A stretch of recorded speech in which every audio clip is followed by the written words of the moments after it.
ये जो हादसा हुआ है विद्यालय में, दीवार गिरने से 4 बच्चों की मौत हुई है, बाकी घायल हैं। इसमें आगे की कार्रवाई क्या है? अभी जो है बड़ा हृदय विदारक है ये और बहुत ही दुख भरा हादसा है।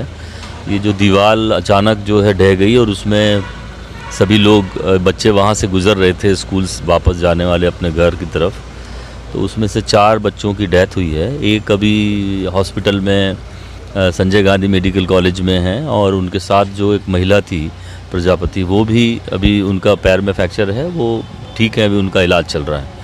अभी इसमें अभी जो भी शासन की तरफ से मुआवजे की घोषणा हुई है 2-2 लाख रुपए, वो अभी दिए जा रहे हैं, ऐसा पता लगा है। अभी कलेक्टर साहब ने अभी किया है उसमें, और बाकी कार्रवाई जो है, जो भी वैधानिक कार्रवाई होगी निश्चित रूप से की जाएगी। जो लापरवाही सामने आई है तो इसमें निश्चित तौर पे दोषी तो हैं। अब लापरवाही क्या है वो अब इन्वेस्टिगेशन का विषय है, लेकिन जो भी होगा उसमें सख्त से सख्त कार्रवाई की जाएगी। मेरा नाम है जितेंद्र कुमार और आज हम मैं उपस्थित, आपको दिखती होगी ये सनराइज पब्लिक स्कूल, और ये वही स्कूल है जो शायद इसी वक्त कल इस हादसे में एक बिल्डिंग गिरती है और 4 मासूम बच्चों की मौत हो जाती है।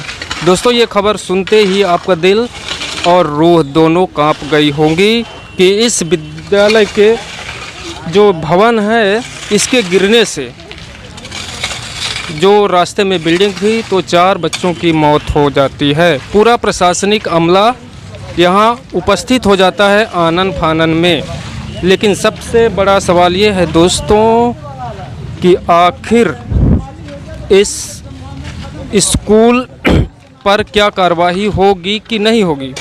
जो प्रशासनिक अमला यहाँ आया, आखिर जब रास्ता नहीं थी तो शिक्षा विभाग ने मान्यता कैसे दे दी। सबसे बड़ा सवाल तो शिक्षा विभाग पर उठना चाहिए, क्योंकि शिक्षा विभाग पूरी तरह से इसमें दोषी है। क्योंकि और यहाँ की जो जिला शिक्षा अधिकारी हैं, तो सबसे पहले तो रीवा जिले के जिला शिक्षा अधिकारी पर इसकी गाज गिरनी चाहिए, क्योंकि मान्यता उन्होंने ही से दी होगी। लेकिन बिना निरीक्षण किए अगर मान्यता दिए हैं तो फिर कार्रवाई निश्चित है। सबसे बड़ी खबर तो दोस्तों ये है कि आइए हम आपको थोड़ा सा और करीब से दिखाएंगे। जो भवन गिरा है, जो भवन यहाँ एक बिल्डिंग, हालांकि प्रशासन ने उस बिल्डिंग को आज डमी डोज कर दिया है, लेकिन देखिए ये वही बिल्डिंग थी जो गिरी थी। इसको थोड़ा सा विस्तार से दिखा दीजिए कि ये वही भवन है और ये वही दीवार है जिस दीवार ने 4 मासूम बच्चों की जान ले ली है। प्रशासन जागा, लेकिन 4 बच्चों की मौत के बाद आनन फानन में आपको देखते होंगे कि रास्ते का इंतजाम किया जा रहा है। लेकिन अब यहाँ की जो कुछ जनता है, तो उनसे हम जानने की कोशिश करेंगे कि आखिर घटना हुई कैसे। क्या नाम है आपका? नितिन पटेल। कहाँ के रहने वाले हैं? अगडाल। बताइए, ये घटना कैसे हो गई? ये घटना यहाँ बच्चे मतलब पढ़ने आते जाते थे और बारिश मतलब इतनी हुई कि मतलब दीवार सही ढंग से मतलब। इसके लिए जिम्मेदार आप एक आम पब्लिक होने के नाते किसे मानते? अब यहाँ गलती अब ये स्कूल मतलब शिक्षक की। क्या नाम है आपका? संजय।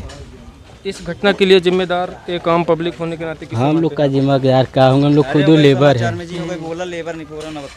क्या है तो ये लोग शायद बता नहीं पा रहे हैं। आ गए आगे कैसी? हाँ, आगे चलिए।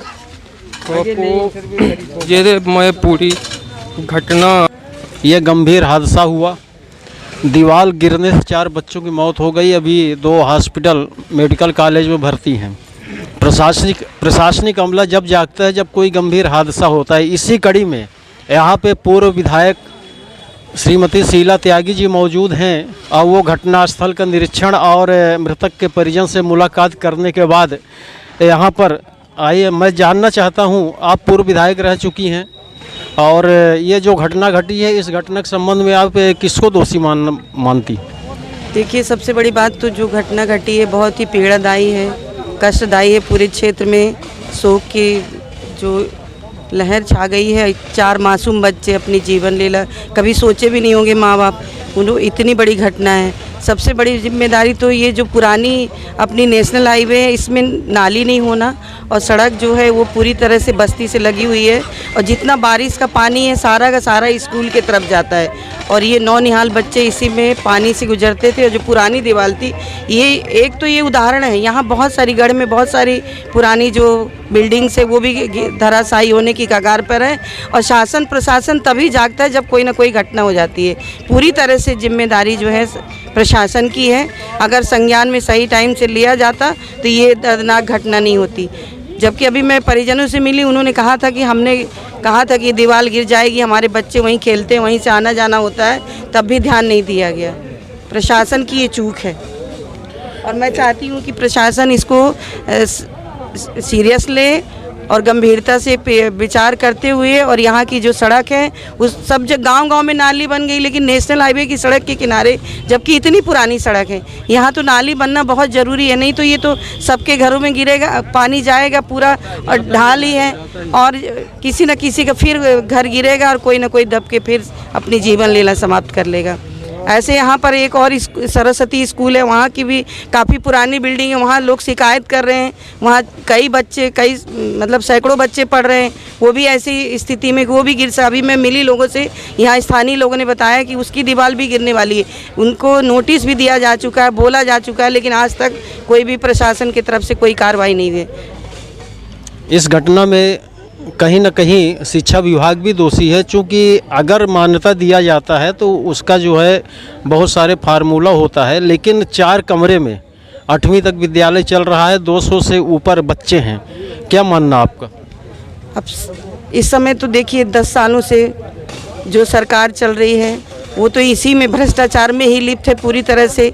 ये तो स्कूल भ्रष्टाचार ही है, नीट का चाहे मामला ले लीजिए, चाहे नर्सिंग का ले लीजिए। अगर घोटालों का हम अब नाम शुरू करेंगे कि इतने घोटाले हो रहे हैं, इतने भ्रष्टाचार, शिक्षा विभाग ही क्यों, सारे विभागों में भ्रष्टाचार हो रहा है। कहीं ना कहीं नियमों को ताक के पर रखकर इनको परमिशन दी जा रही है। ठीक है, 4 कमरे के मकान में स्कूल तो बना हुआ है, ये एक उदाहरण नहीं है, कई हज़ारों उदाहरण ऐसे हैं, लेकिन प्रशासन पता नहीं कैसे दे देता है, परमिशन देता है। ये तो 2 लाख रुपए तो बहुत कम है, और मेरा मानना है कि जो परिजन है वो तो मिडिल क्लास है, बहुत गरीब लोग हैं, और एक ही बेटा था और दो लड़कियां उनकी। तो मैं तो कहती हूँ कि बहुत है, और भी उनका जो भी उचित हो वो मुआवजा उनको दिया जाए, जो सरकार उचित समझे, और देना चाहिए।